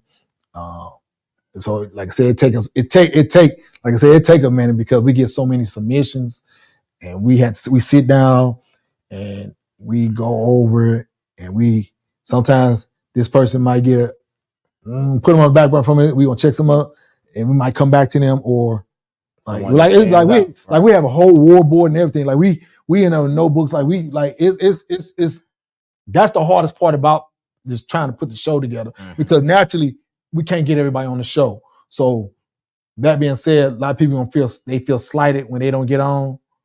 And so sometimes some people they feel even more slighted. So they want to get on social media and talk crazy about us. Like we this, we that. They don't provide a real opportunity for, whatever. But the people who know, they know, you know what I'm saying? Like, it's people who hadn't got on the first 3 or 4 years and they make it the 4th year. Then they wind up getting on the 4th, 5th, and 6th year. You know what I'm saying? So it's just like, and then some people have to be real with themselves. A lot of times people just think that I can just rap. I just get up there and do this. You know what I'm saying? You can't. This is an art form. You know what I'm saying? Levels to this. Yeah, it's like it's an art form. You just can't wake up one morning like, I'm a rapper and I want to be on this show. Like, it's guys like I've asked guys like when they want to do a show. I said, well, how long you been doing this? Man, I just started last week. I swear to God, I just started last week. I say, you think you ready to be on the show now? Yeah. Man, come back when you got stuff under your belt. Wow. Oh, man, it's like that? Yeah. Like, dude, you're not ready. You just started, man. It's people who've been doing this for a minute, man. Like, it's not really fair to them. Right. You ain't. And I'm not trying to be, and I'm not picking. My whole mindset is put the best show out there. Because this is not like an open mic where people are like getting their feet wet. Right. This is, you want to, like you said, bring out the best of the best. And then we even offer opportunities. We do shows that's kind of tied in with Slumfest. That's not Slumfest shows. Right. We have open mic and stuff. That'd be a way of gauging artists too. But a lot of times people don't want to participate in that because they want to be on the big dance instead. They don't want to do like the other things that get them seen or get people to hear their stuff. You know what I'm saying? And then another thing too is like these guys. Some of these guys don't work. They need to work on their stage presence, their stage performance, because these guys, a lot of these new guys, man, they want to rap over their vocal tracks. Oh man, I am so glad you brought that up. Listen. Anybody who's ever done a show I've done, they'll tell you. Like, I pull dudes off of shows, off stage. Like, no. I tell my fans, I said, only thing you need, I don't want to hear no vocals. Only ad-libs, your hooks, maybe stabs. I said, if you rapping on your vocals, I said, I will pull you off the stage. And some dudes like, why would you do that? I had a guy tell me, man, Rick Ross do it. Dude, you're not Rick Ross. Right. Like, a dude told me that. I said, oh, you know what? No, ain't worry about it, bro. And even then, I get mad. I don't care who you are. You know what I'm saying? If you on stage, BET Awards, Grammys, and I'm hearing you rapping over your track, it get under my skin, man. That is not artistry. And that's what I tell them. I said, you do realize that your stage performance is a promotion of your music. Mm-hmm. You know what I'm saying? You're selling yourself to the audience. This is what you do. Yeah. I feel like you cheat when you know what I'm saying? Because them guys don't have no breath control. They get up there, and they have their vocals going. They'll do do all this stuff. Right. Why the vocals running on it? I'm like, yeah, it's two things. That man. And when one artist brings like 50 million people on stage. Nope. Well, I don't do that. First of all, I do troll. Like, you can bring a guest, maybe 2, but your whole team not getting in there because I booked you. I didn't book you, your hype man, the hype man. I didn't book none of them. Like, I booked you and maybe 2 guests. Y'all in here. Everybody else, they gotta pay, man. Because this is a business too. Because I'm paying for the venue, or we're paying for the venue. You gotta pay DJs, pay security, have insurance for incidentals. Like, that stuff costs money. And a lot of times people be thinking that, well, there's some promoters to be out here they be on the guy, but anytime I make money on a show, I use and reinvest on another show. Mm-hmm. You know, so like with Slumfest, any money we make on Slumfest is used to, you know what I'm saying? Just like when we was doing a award show. Like that stuff costs money. Awards cost money, and awards is not cheap. And we weren't giving out cheap awards. You know what I'm saying? Awards not cheap. DJs is not cheap, especially a good DJ. Yeah. You know this. Oh yeah. DJ's not cheap. You still gotta have insurance. You still gotta pay security, and you still gotta pay the rental fee to the venue, right? And people thinking that sometimes people that promote shows just get in there and make all the money. Like some of them do, but I ain't in it to get rich. Mm-hmm. I just love it. You know what I'm saying? I love doing this. You know what I'm saying? I ain't in it to get rich. Like I could have been on some dirty stuff a long time ago and been and made buku money, but I don't do that for that. You know, that's why people never say like it's talks in the community when people know who do messed up stuff. Yeah. When they come to artists or who fucked over artists as far as promoters or people that shows them. Yeah, they can never. People can honestly say you never heard anything about me because I don't be trying to be out here beating nobody. It's no sense because first of all, St. Louis is too small. If you do somebody dirty, it's going to get back around no matter what. It's going to get back around. So then you're going to spend more time doing damage control. Why even put yourself through that? You know what I'm saying? You just brought up something. It's a theme on this show. I ask all the guests this question, but when you hear collaboration versus competition here in the Lou, what are your thoughts on that? You said collaboration versus competition. On the collaboration part, I'm all for collaboration if it makes sense. You know what I'm saying? Because a lot of times people want to collab to try to get their thing up. You know what I'm saying? Like there's a lot of people that come to me or hit me up and like, man, we should do a show together. And I ask them, well, what can you do? What is it that you can bring to the table? So they'll start telling me, and I'll be like, well, I'm kind of already doing that. Mm-hmm. What else can you do? I do that too.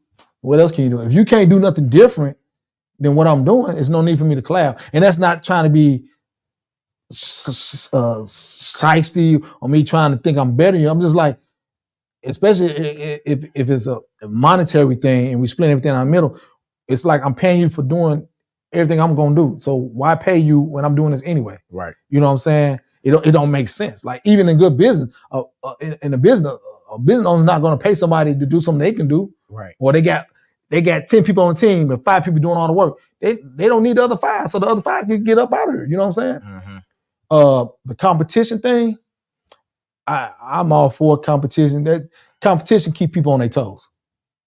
You know what I'm saying?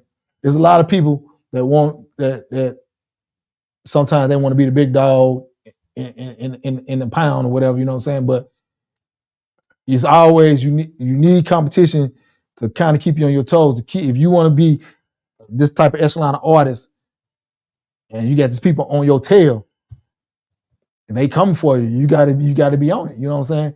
In competition, I feel like competition is always good. You know, I mean, everything we do is a competition. You know what I'm saying? So competition, I don't think there's nothing wrong with the competition. Like I said, collaboration, it has to make sense. You know what I'm saying? I'm all for working with people. I've worked with people in the past, you know what I'm saying? But like, it's got to make sense. There's no need to do a collaboration if what you're saying you're going to do, I'm doing the same thing, if not more. It don't make no sense. So, what are your thoughts in regards to the current St. Louis music scene? Of course, Sexy Red has been just doing her thing, but just what are your thoughts in regards to her and just from your point of view, the overall music scene here in St. Louis? With the music scene in St. Louis, it's kind of like a love-hate relationship when it comes to artists in the city, man, because like artists get love, artists get hate. I mean, I think that just comes with the territory. Another thing is a lot of times, sometimes artists get into this thing where they feel like the city don't support them. Right. But sometimes it don't necessarily be that the city don't support you. Sometimes it be people don't know who you are. Right. Because you're not, whatever it is, maybe you're not in the right rooms with certain people, or you're not doing enough to get enough light on what you're doing. You know what I'm saying? I don't think it's like somebody just didn't wake up one day and told them, I hate this artist. You know what I'm saying? And then you just ran with like, oh, they hating. Like people like to use hate to kind of bolster their situation, you know what I'm saying? Because it's easy to say somebody hating on you for stuff not happening for you. You know what I'm saying? So people say they hate on me. I look at that like, are they really hating on you? You know what I'm saying? Like I feel like when somebody hating on you, they hate you, they hate your mama, they hate your daddy. Like that's hate. You know what I'm saying? The music scene, man, it depends on, I guess, who you talk to. Because like the St. Louis underground music scene, it's thriving, man. It's a lot of dope new artists out here. It's still a lot of artists that have been around for a while, still doing their thing. There's a lot of dope new artists that a lot of people in the city, man, I heard of because it might not be they cup of tea as far as the type of music. You know what I'm saying? Like I don't listen to a bunch of trap music. I might listen to some music, but I'm not a diehard just trap. You know what I'm saying? But I'm not also necessarily. I listen to all like soul underground, backpack underground. I'm not. I don't. I listen to enough of that. I don't listen to a lot of it. You know what I'm saying? Because a lot of artists that a lot of people like that. I just don't like it. Not that I hate the artist. I just don't. The music don't move me like that. You know what I'm saying? Yeah. The music got to move me like I need a balance. Like I can listen to Mos Def, and then my next track can be Future. The next song, it's balance for me, you know what I'm saying? And it's got to be a healthy type of balance. Like I got to feel the music, you know what I'm saying? Not necessarily that I lean one way or the other. I like balance, you know what I'm saying? So we had talked prior to the show about this. So I just kind of want you to elaborate more with the people watching and everything right now. Okay. But I asked you about what are your thoughts in regards to the current day scene. Kind of you have been a promoter. Mm-hmm. Doing events and everything. So could you see yourself now promoting events at certain spots like you used to because of how this generation is? Me personally, I don't think I can do what I used to do 20 years ago. Mm-hmm. I'm still effective organizing and putting like some of helping putting something like that together. You know what I'm saying? Right. But me personally, like a lot of the stuff I used to do, like I had a show series called Freshman Class. And I had to be real with myself. I knew I wasn't gonna be out here going from club to club like I used to, look for new artists and stuff like that, and give my artists a listen. You know what I'm saying? So there's a guy out here that does a lot of shows. He worked with a lot of artists, younger artists. I had to sit down with him, and I was like, "Listen, I want to pass it to you because I see what you do. I see what you do, and I want to put this in your hand. I feel like I'm trusting you with this to keep it going." And he doing his due diligence. Matter of fact, they doing a Freshman Class show next week on the 26th. Shout out to False Money. That's my guy. So so like I said, I had a talk with him, and I was like, and he was blown away. He was like, "Man, I feel honored." I was like, "Yeah, man, I was thinking about who I can trust with this." You know what I'm saying? Because I could just very well just sat on it and it could have went away. But I feel like, again, that this is something that the city need, and it helps a lot of new artists get out there, because I done put some people on Freshman Class show that's doing a lot of stuff now. You know what I'm saying? And I just wanted to make sure it was keep going. I had somebody I can trust to do it. And Frost was the guy I hit up, and he understood the vision, and he knew what it was, and so he's the man with that now. Nice. So I see his photo here, old photo from Slumfest. Talk about this moment. You on stage? Were you? I was hosting. I think I was hosting. I'm about to say you were just being the MC or hosting at the event. Okay. Yeah, I was hosting. Where's that at? That looked like that might be at Lush, where it's Dot Zach now. But right. Okay. Yeah, that was some years ago, man. Because I don't even rock on cardigans like that no more. Had a cardigan and a skull cap. Yeah, that was a long, and a drink in my hand. Yep, that was, yeah. Good times. Yeah. So do you expect any live bands at this upcoming event? Not this upcoming event. But for the festival. Yeah, but for the festival, definitely. Yeah. Well, I'm always in favor of live bands. Live bands with artists. I'm definitely, because like I said, I played in a band in school from 6th grade to I graduated. I'm always a fan of live instrumentation. Got you. So once again, talking about moments, man. I saw this photo. I said, man, I know this probably was an epic night here. Talk about this photo here. Yo. Old High Point we used to do, man. Wow, man. So, little history on that. So when I got the Army in 97, and right the time I got out, my brother, so that's my brother on the far right, my brother and the rest of them guys, they had a group called the Ruckus Crew. That's my man Finster on the left. Shouts out to Finster. So and Brandon Hinkle. Yeah, right? Brandon Hinkle. Yeah, Brandon was the manager there. That's the fam right there. We like family. Like that's like my brothers. So even before they started rapping, we was crew. You know what I'm saying? So they was already doing a lot of shows in the city. So it was a situation where Finster and Charlie Chan was doing this Monday night at the High Point with a guy named Haran. So it was a hip hop night. It was pretty cool. It was cool. It was something to do, you know what I'm saying? Because at that time, when nothing happening on Mondays, nothing in the city, nothing was happening. And this like 98, was nothing happening on Monday. So what happened was Haran was leaving to move to California. So he basically like handed us over to Finster and Charlie. So we knew that they was doing it. So me and Finster started implementing stuff. What happened was Finster was down there hosting one day, and my brother was actually supposed to be one of the hosts. I don't know what happened. My brother didn't get on stage, whatever. I don't know the stage. I don't know what happened. I just got up there. I just started telling little jokes. I'm engaged with the audience and stuff. I've always been a people person, so I started engaging the audience and stuff. So Vince was like, "Yo, I need you to do that next week. Whatever you need to do that next week." So then we start coming up with all the routines, how we would greet the audience, stuff like that.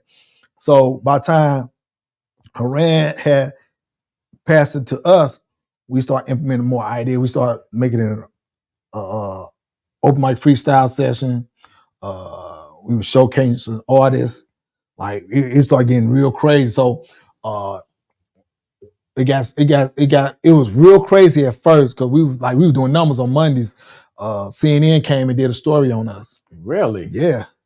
So CNN came and did a story on us. So it got crazy. So then this was around the time when Q95 came to St. Louis.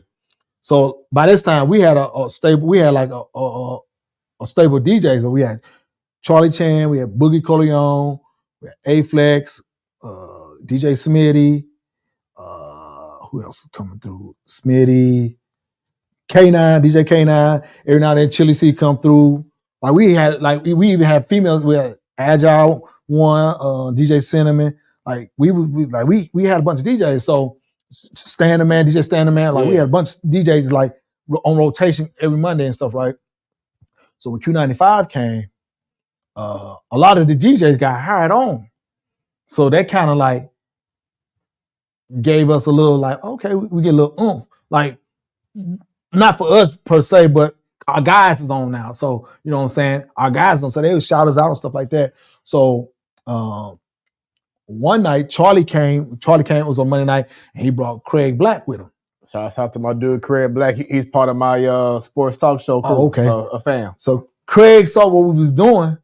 He's like, yo, man, y'all need to do something with this. Like, so Craig worked out, I don't know how he did, he worked it out. So we started doing High Point Mondays at the radio station. So we'll do it an hour, 2 hours before we had to be down there. So we do open mic on radio.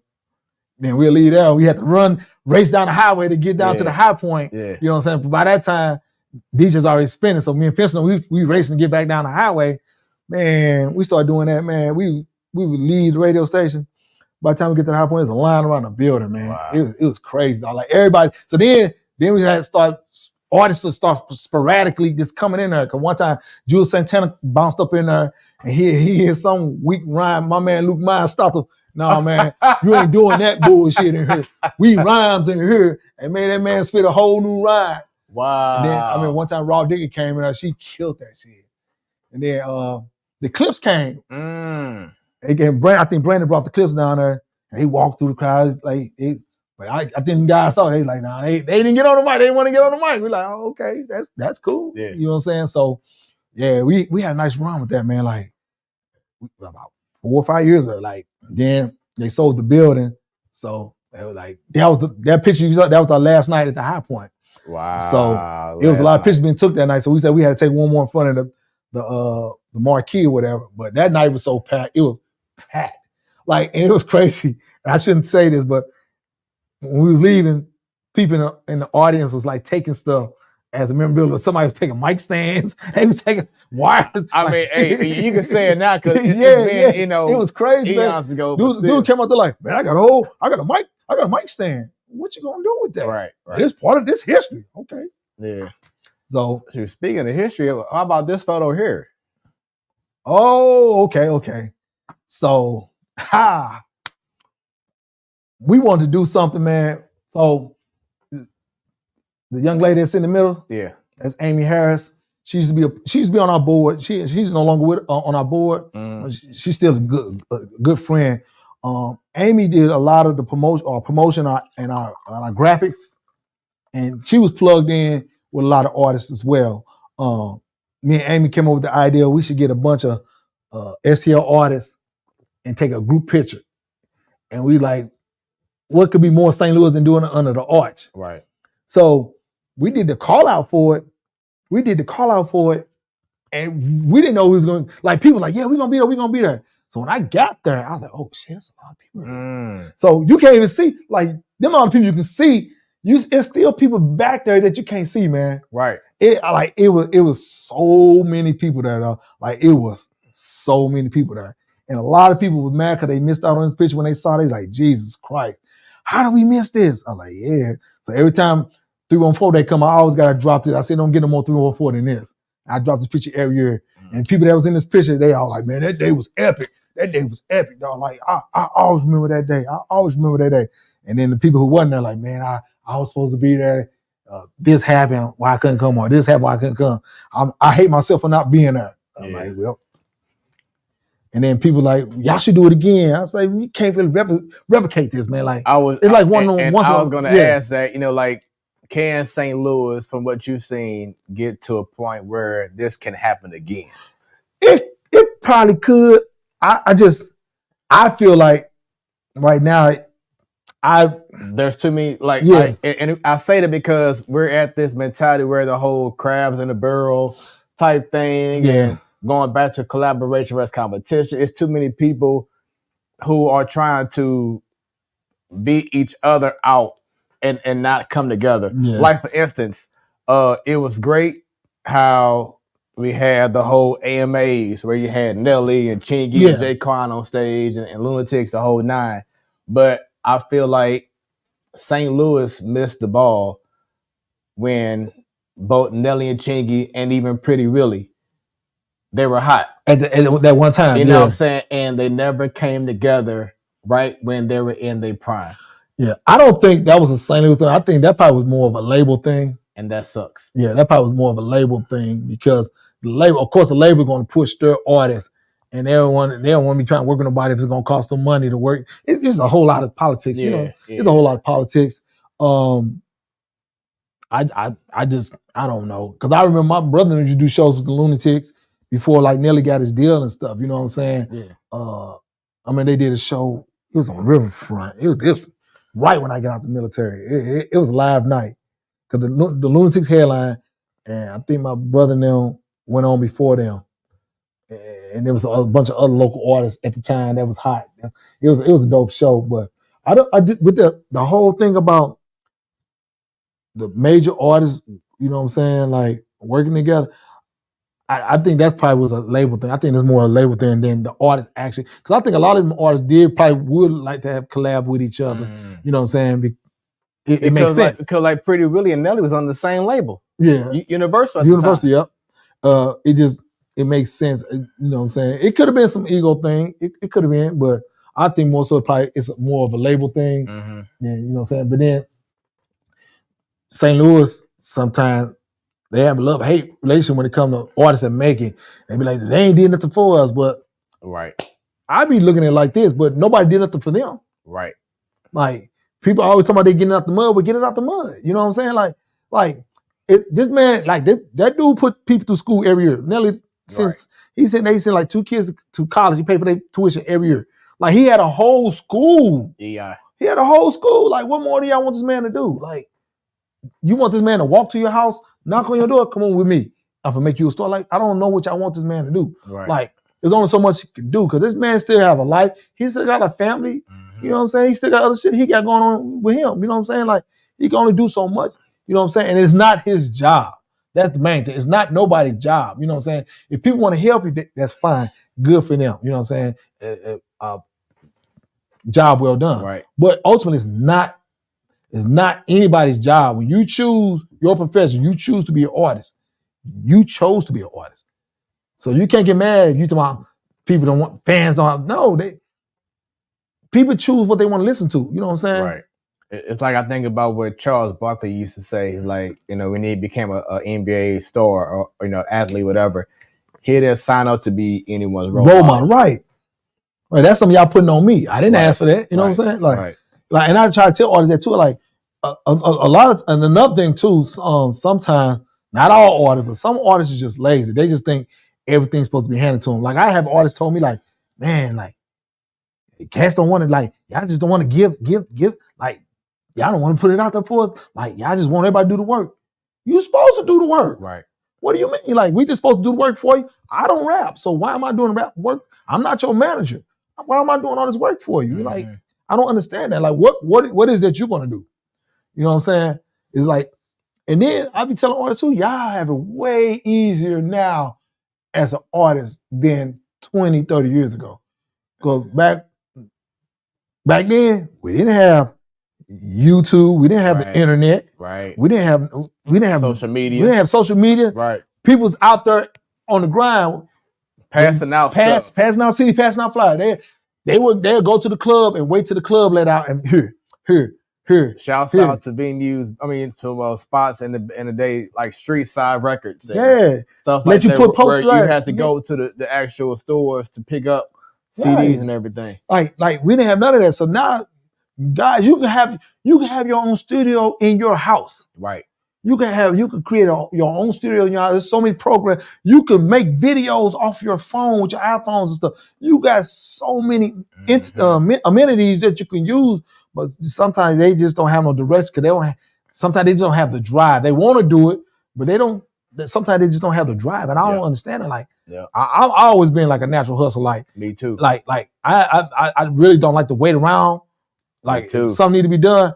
That's a Scorpio thing. Man, listen, dog. I hate Scorpio thing. I hate sitting on my hands waiting on stuff, and I hate when I feel like I'm waiting on other people. Myself. Yes. I hate when I have to wait on other people. It feel like you wasting my time. Yeah. I feel like I need to do this. You know what I'm saying? And my wife, I be on sometimes like that because I be telling her, like, we gotta be somewhere. It started this time. I usually like to be. But then she be like, don't be rushing me. Yeah, I said, baby, but I'm just saying though, I said, if you know it starts at a certain time, that doesn't mean we gonna get there right at that exact time. That means you gotta get there before that time. You know, like my late grandfather used to always teach me, like, if you're on time, you're late. I learned that. I tell my kids that. I was like, man, don't get there on time. Get there 15, 20 minutes early. He said, hey now.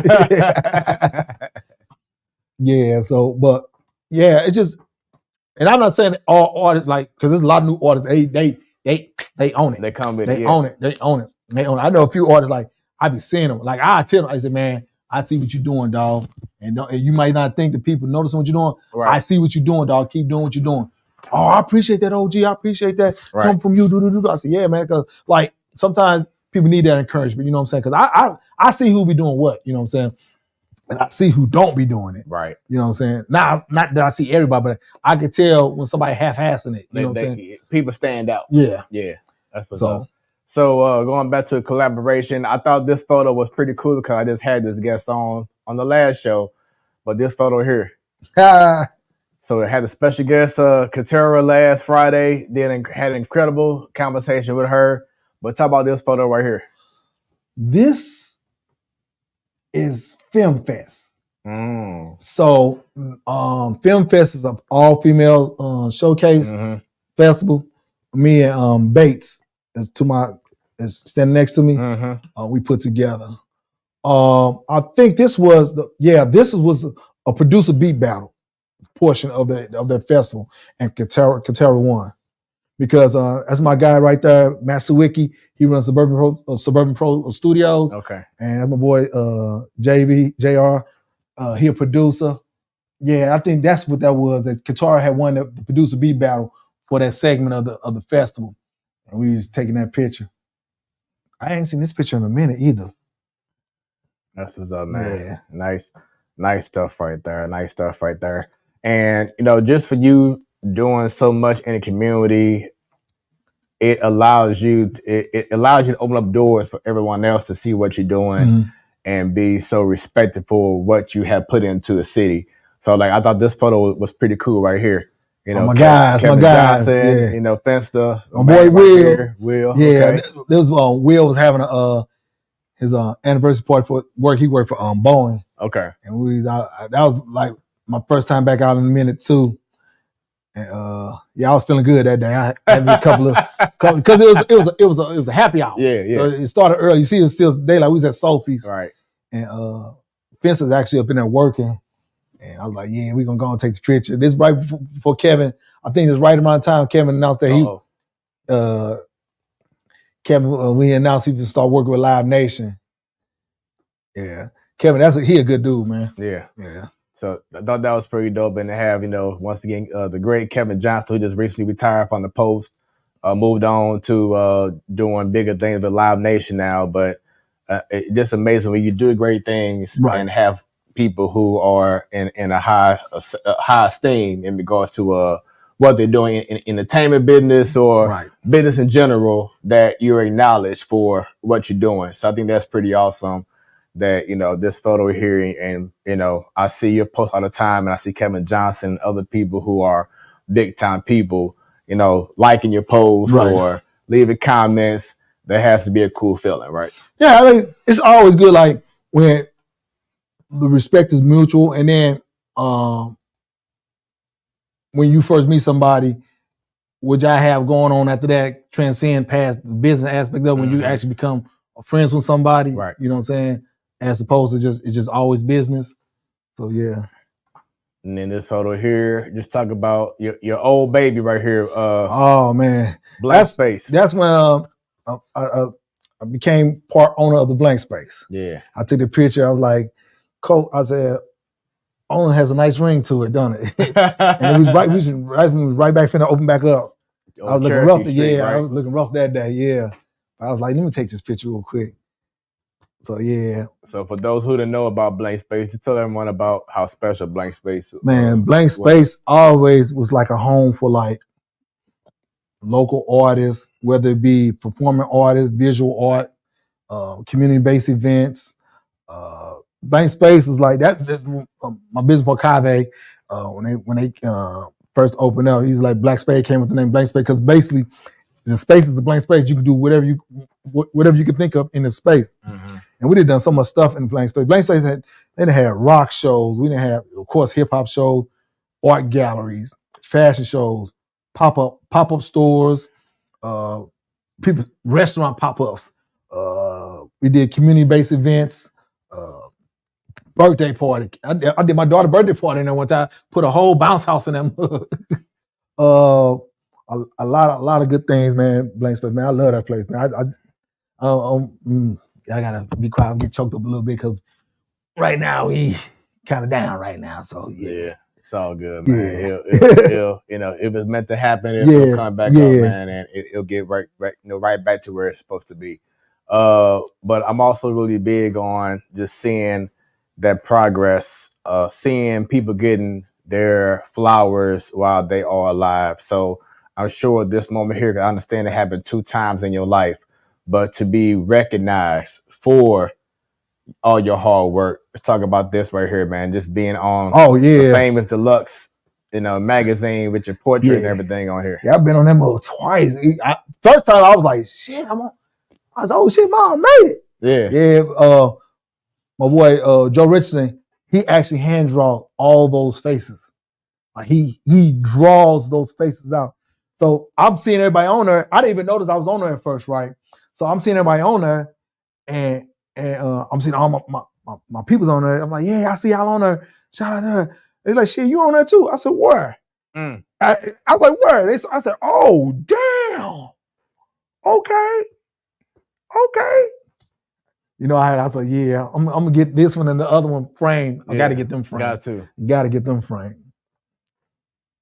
I was like, yeah. I was like, man. I had to call Joe. I was like, man, dog, you made a bro feel good. He said, man, you deserve it. But I was like, man, because then just like them all like the people make St. Louis move, man. Right. Like that's just you look at that, man. That's like a good representation of who make this city move, man. It's crazy. Yeah. So once again, it has to be just an amazing feeling to be recognized while you're still alive. That's the biggest thing. That's the biggest thing right there, man. So salute to you and to all those who have been on previous deluxe edition magazines in regards to 314 Day and having your portrait. It's a huge thing and something that I strive to be on, because I'm really big on putting on, and this is why I have this show. This is why I have the platform Sports Talk Show. It just allows people the opportunity to just share their stories, because you never know who's watching. Right. And maybe someone that could be taking a similar path to what we have done or are doing, and can definitely benefit from seeing this kind of show. Right. You know what I'm saying? But go back to the blank space. My wife showed she loved blank space, because that's why I met her at. There we go. Yeah, that's why I met her. I met her on a humbug, because what happened was we were doing $2 Tuesday, and my coworkers came up there, and she came up to one of my coworkers. Mm-hmm. So at the time, man, I was at a point in my life where I had just got out of a crazy situation with a woman. Mm-hmm. So it was like I had 2 years straight. I was like, I was gonna be by myself. I'm gonna do me. I'm not worrying about no women, this, that, and the other. So my coworker's like, hey, Miss Robert, you single? I was like, yeah, I'm single. And she was telling Vonda. So Vonda was looking at it like that. So then the next day, my coworker come to my classroom like, my friend was asking about you. I said, word? Yeah, she's pretty nice. I said, why don't you give her my number then? Well, we gonna wait till next week. I said, why you gonna wait next week to give her my number? Like, I might not be here next week. Right, do it now. So then she told Vonda the same thing. Vonda said, girl, if you don't get that man my number. So I called her from my classroom phone. Like, hey, how you doing? You know what I'm saying? Mm-hmm. We've been up since then. And ever since then, this moment happened. Talk about this special day for y'all. Oh, yeah. They said, everybody kept saying I was smiling from ear to ear that whole day. I mean, that's how it should be, right? Yeah. I mean, yeah, I didn't know I was smiling that hard, though. They like, they make folks like, boy, I ain't never seen my man smile this hard ever. Like, I was up there like this the whole time. Like, yeah. So just talk about this day, but also just in general, how knowing that you have a woman that you pray for and how it can elevate you. Oh man, it's always good, especially when you have a woman that's got your back, like somebody can understand what you're trying to do. You know what I'm saying? And they get you. You know what I'm saying? Even though sometimes you could be I know I could be a bear at times. You know what I'm saying? But she matched my thugness, because she get with me too. So you know what I'm saying? But yeah, this day was crazy, because like it was crazy. It wasn't crazy, but it was crazy because I'm trying to get my sons together. Me and my sons at the house. She was gone already. Her and the girls was gone already. So I'm trying to get my sons to the house, and I'm trying to make sure everybody in play. So I knew my guy was going to be in play. It was just my brother-in-law. Like, I knew he was going to probably be late. Mm-hmm. Like, I'm calling, he not answering. I need him to be, you know what I'm saying? So when I get to the church, I'm pulling up. They on the parking lot. I said, oh, shit. So I'm trying to, so I'm going to see her. I peeled all the way around the corner. I'm calling my mother-in-law like, why y'all on the parking lot? I'm not, like, I ain't supposed to see her. So I had to sneak in the building so I wouldn't see them and stuff. So we was, the fellas, you know how the fellas be when they, everybody want to do the pep talk, and you know, we had our little drink, our celebratory drink. Pastor came in there, we were trying to hide. Hey, Pastor, give us a minute. We in here talking. It's the brothers in here talking. All right, Brother Ford, I got you. Brother Robert, I got you. Yeah, and I got my best friend, Richard. One of my best friend, Richard. He Mexican, so he brought mezcal. Oh, Lord. Had all the groomsmen up there sweating. Oh, Lord. And then at the reception, he had everybody drunk. Like, it was so many people talking about, your friend Richard, where you got that bottle? Whew. I was like, yeah, that's what he do. Yeah. That's what he do. So just talk about, I know you said y'all met at Blank Space $2 Tuesday. Well, what was it about her that made you say, you know what, this is it? So what first thing was, I didn't jump into nothing with her right away. I had to be a friend first. Yeah. And that's something I didn't do in the past. So Yeah. I had to be a friend first, you know what I'm saying? And I had to make sure that this is what I wanted to do before we even started dating, you know what I'm saying? Because I know some things that she might not like about me, and I might see something that might be like, oh, you know what, might be a warning sign, but I didn't see none of that. I mean, no red flags. No red flags. Yeah. I mean, we had a couple of conversations. We had like, and she had put some things perspective, and I had to definitely put some things perspective. And once we had an understanding of that, then we moved on from it. Like I dated her before we even like straight dated. Like we courted, like I old school this shit, though. Like I old school that whole situation. And like I know she probably was like, I don't know if she felt like I moved slow on. I purposely did that though, because I didn't want to rush into no situation. Especially after you coming from where you just came from before. Yeah, I didn't want to rush into no situation. You know what I'm saying? So then once we solidified, I was like, okay, this works for me. You know what I'm saying? She works for me. You know what I'm saying? Like I get her, she get me. You know what I'm saying? And it's been up since. You know what I'm saying? So that's what's up. And I mean, I can relate to that too, because in regards to my lovely wife who's probably watching right now, shouts out to you, Jamie. Love you. She probably, which I think I loved it, because I think it needed to happen, but in regards to taking it slow, because like when we first dated, she didn't meet my daughter, she didn't meet a lot of my friends, she didn't meet my mom until like months later, because like you just said before, you had to make sure that it was real, right? You know what I'm saying? And I was really big on, I didn't want my daughter to know what was going on, or meet people, or see women coming in, out, whatever. You know what I'm saying? And that was another thing. Like when I got with Vonda, I was around the time I was in a custody battle with my youngest son's mother, and I had to recalibrate my whole thinking with that, because the first go around with her, man, I didn't give up, but it was just so frustrating. I found myself arguing with her all the time. We would just argue, and I couldn't. And she was doing these strategic moves, and I couldn't find her as I'm trying to get her in court, stuff like that. So once I sat down, like, you know what, I just know who I'm dealing with. You know what I'm saying? The type of person I'm dealing with. So I ain't gonna be like shit on her or nothing like that, but I just know that I had to take care of business. You know what I'm saying? So I'm trying to figure out how I can get her served or whatever. And like Bonner really supported me through that whole process, you know what I'm saying? Because a lot of women like wouldn't deal with nothing like that. You know what I'm saying? A lot of women like, oh, baby mama drama. Right. You know what I'm saying? But like she come to court with me and everything, you know what I'm saying? Yeah. And like it wasn't like I'm trying to I need to get my son, you know what I'm saying? Yeah. Like I don't like, and I just tell her like you know what I'm saying, like I care for you, but right now some of this is my main priority. Not saying you're not a priority, but I need to focus on this to make this happen. You gotta take care of this first, and then everything even out. I'm all yours. Let's go. Yeah. So. Yeah. But yeah, so like I said, I get it, and once again, for me, I wanted to make sure that, like you said before, having a friend, having a best friend, because if your wife isn't your best friend, you with the wrong person. Right. Bottom line, if who you are with isn't your best friend, that's a problem right there in itself. Right. If you can't argue with somebody, like y'all can argue like cat's a dog, and the next morning you be like, you want to get something to eat? Okay. Well, shit, I won't even say that the next morning, the next hour. Right. If you can't. You want something to eat? Yeah, you know what I'm saying? That's how we apologize. Yeah. You hungry? You hungry? Let's go. Let's go. But yeah, just shouts out to love. It's definitely a beautiful thing. And, glad that you have the woman that you pray for, who's ride or die for you. Because that's what's needed. You know what I'm saying? That is definitely is what's needed in this world. And it's, to Black men especially too, it's very important that we set the example of what positive love is. Right. You know what I'm saying? It's not being stressed enough that it's very important that we set the example, because we set the vibe, we set the energy. Right. Women, you birthed us. Without y'all, we're nothing.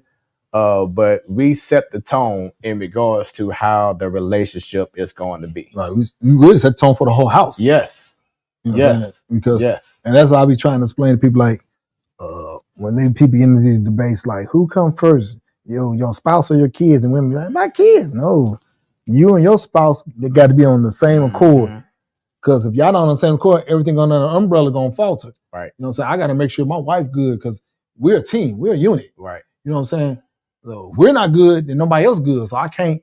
I mean, I focus on my kids, but I got to make sure that part of it is right first. You know what I'm saying? And then everything else is an umbrella, under an umbrella you can take care of. Not to say that the kids, some stuff the kids come first on something, but when in the grand scheme of things, it's spouse, kids, everybody else. Like people like, well, my mama, I said, no, my mama can't come for my wife. I love my mama to death. Right. Me and my mama not doing this together though.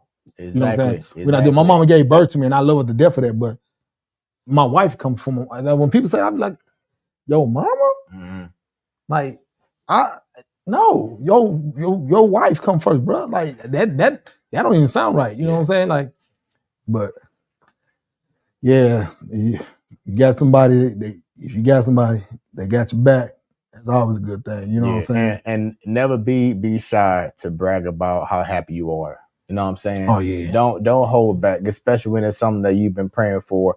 Don't hold back on bragging and being happy because this is what you've been wanting. Don't hold back on it. You know what I'm saying? Always be appreciative. Always be humble. Always hold yourself accountable. But just love on love, man, because it's not happening nowadays. You got people who just want to be in a relationship just for a title. You know, a lot of people want the wedding, but the real work come after the wedding. You know what I'm saying? Like there's somebody you still got to be with the rest of your life. So y'all got to maneuver to do that. The wedding is the easy part. Right. You know what I'm saying? Right. That's the easy part. You know what I'm saying? Yeah. And another thing I be trying, I pride myself on too, because like, and I always tell her this, I said, I communicate better now than I did before in my previous relationship because I had to get myself together before I even thought about even getting any other situations. You know what I'm saying? Like when I met her, I wasn't looking for nothing. But you know how things happen. You know what I'm saying? I went to therapy. I did a bunch of stuff, try to get myself together. You know what I'm saying? Like I used to be real angry. You know what I'm saying? I didn't get myself together. You know what I'm saying? And like I said, back then I didn't know how to communicate. Like I don't know why I had a block, some type of block. I don't know if it's pride or what. But now, like I tell her, I said, I don't have a problem communicating. I said, sometimes I might communicate some stuff you're not gonna want to hear, but it's my truth. You know what I'm saying? And I had to tell you. You know what I'm saying? If I'm not feeling something, or if it's something that I need to address, I'm going to address it. You know what I'm saying? You may not want to hear it. Just like if it's something you need to say, I might not want to hear it. I might be like, I don't want to hear shit, but I appreciate you for telling me because I won't know. You know what I'm saying? And then I need to know why I need to rectify. You know what I'm saying? Right. Because at the end of the day, it's not just about you no more. Exactly. So that's what the communication is the key, man. You know what I'm saying? So as we conclude from this wonderful conversation with Robert Ford, this photo here, the last photo, I know it means a whole lot to you right here. Let's go ahead and talk about it. Them my babies. Them all my kids. Them all my kids. But we're gonna have to update that picture in a minute. Yeah. Cause mine pregnant. Really? Yeah. Congratulations. Thank you, man. That's what's up. Yeah. We told family. No, well, I guess everybody know now. It is. Breaking news on Smoooth Conversations. Congratulations, because the photo has to be updated because another edition is on the way. Yeah. Congratulations, my brother. Thank you, man. Yeah. There you go. I didn't know you were gonna pull this one out. So yeah, it's all good. Yeah. It's all good. So stay tuned for an updated photo. in about how many months is she now? They're saying around the end of May. Okay. Yeah. So that's what's up. She says, okay, and then she meant to say +1. And you are so welcome. Once again, congratulations. Just bringing in more love into the household, man. So once again, congratulations. Before we end this show, did you want to give me any special shout outs? Special shout out to St. Louis, man. Like all the artists out there, you know what I'm saying? When you think it ain't happening for you, man, just keep doing what you're doing, man. Because there's somebody out there that's seeing what you do. You know what I'm saying? Don't never think that nobody's watching. Somebody's always watching. So keep doing what you're doing, man. Stay on your grind. Don't give up. Don't give up on yourself, man. Just, you know what I'm saying? Be your number one cheerleader, man, for real. Yeah, I agree, man. And during my days with the band, shout out to the Motor Soul era. But I understand in regards to performing in front of 100 people to 10 people, still do what you gotta do and perform. Because as he just said, you just never know who's watching. Right. Never know who's watching. So thank you very much, man. It's been a great conversation. I appreciate you having me, man. Oh, yeah, my pleasure. And for those who have been watching for the first time, thank y'all very much. Go ahead right now and scan that QR code top right of the screen. That one. There it is right there. Scan it. Connect with Smoooth Productions. Anything and all things about Smoooth Productions is going to be on there. Stay tuned for the next edition of Smoooth Conversations, where the conversations are always smooth. My man Robert Ford here. Now, it was one name. If you notice, it was one name, or shall I say nickname, that I, as a man, could not call him. Oh, I get it. You know what I'm saying? I'm like the say entertainer. I ain't called no grown man delicious.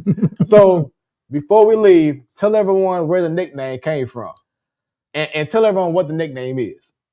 Man, that nickname came from humbug, man. When I was in the Army, man, I used to think I was a ladies' man. When I was in the Army, man, I ain't gonna lie, I was my wife knows, so it ain't no secret. I was terrible when it came, and I was in Georgia too, so I was oh my god, and it was the era of Freaknik too. So, oh my god, oh Lord, oh man, I was all through the South. Just I was a single man, so yeah. I call myself Rob Boo. I used to thought I was a ladies' man. Yeah, so you heard him say the name, because I couldn't say it. I wasn't gonna say it. That is not in my DNA. And then it just kind of stuck me, because when I started doing the hosting thing, like we did the High Point, I was like, I didn't have nothing quick to think of, so I was like, Rabu. And then it just kind of stuck, you know what I'm saying? But it now to me, it don't mean nothing but about no women or nothing like that. It's just a name that stuck with me, you know what I'm saying? You know, people got Pookie and stuff like that, you know what I'm saying? My brother, he called himself J Narco because he falls asleep where he at. Dang. So Narco is short for narcoleptic. Yeah. That boy, you could be talking to him like, he knocked out. He out, you know what I'm saying? So yeah, it's just a name, just nickname. It's all good. Well, once again, this is Smoooth Conversation, where the conversations are always smooth. Thanks for tuning in. Like and share. Over the next few days, you'll be seeing some highlight reels, clips from this wonderful conversation. So prepare to share across the world so they can tune in. I need everyone right now, if y'all can, to let everyone know about my page on YouTube. Go on there and subscribe and click on that bell. Smoooth with 3 O's. If you put in 2 O's, 3 O's, they ain't gonna see it. So you got to put in 3 O's in Smoooth Conversations. Go on YouTube and you will just click on subscribe and hit that bell and be notified about all upcoming things going on with Smoooth Conversations. Once again, it's been a pleasure. Everyone, have a great rest of your evening and a wonderful week. We out this thing. Peace.